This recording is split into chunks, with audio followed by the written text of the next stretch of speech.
sugar one bit. So let's get to it.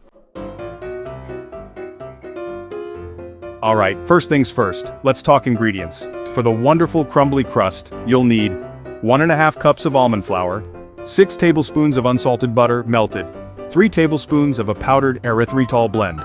Next up, the luscious creamy filling. 16 ounces of full-fat cream cheese, softened. 1 cup of heavy whipping cream, cold. 3/4 cup of powdered erythritol blend. 1.5 teaspoons of pure vanilla extract. 1 tablespoon of fresh lemon juice. And for the grand finale, the topping. 2 cups of mixed fresh berries. I love a mix of strawberries, raspberries, and blueberries. Maybe some blackberries if they're looking good.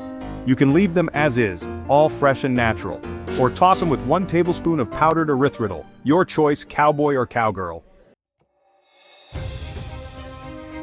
Okay, let's get our hands dirty just a little. It's time to make that fabulous crust.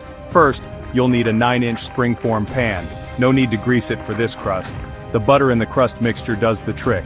In a medium-sized bowl, combine 1.5 cups of almond flour, 3 tablespoons of powdered sweetener, give those a quick whisk together. Then drizzle in your 6 tablespoons of melted butter, mix it all up until it looks like wet sand. Dump it all right into your springform pan. Press it down firmly and evenly. Try to get it as level as you can. Once you've got that crust pressed in there nice and snug, it's time for a little chill. Pop that pan into the refrigerator. Let it chill for at least 30 minutes. This helps the crust firm up beautifully. While that's chillin', we can get started on our dreamy filling. Alright, crust is chillin', so let's tackle this heavenly filling. Place your softened cream cheese in a large mixing bowl. Add 3/4 cup of powdered sweetener, 1.5 teaspoons of vanilla extract, 1 tablespoon of fresh lemon juice. Beat these together with your electric mixer until smooth and creamy. In a separate bowl, pour in 1 cup of cold, heavy whipping cream. Whip that cream until it forms stiff peaks. This whipped cream gives our cheesecake its airy, light texture. Take about 1/3 of your whipped cream. Add it to the cream cheese mixture. Fold it in carefully. Once that's mostly combined, add the remaining whipped cream. Continue to fold gently until it's all incorporated. The filling should be smooth, airy, and utterly irresistible. Taste it if you dare. Now take that glorious cloud-like filling we just made. Carefully pour or spoon all of that creamy goodness right on top of your prepared almond flour crust. Spread it out evenly with your spatula. Make the top as smooth and pretty as you can.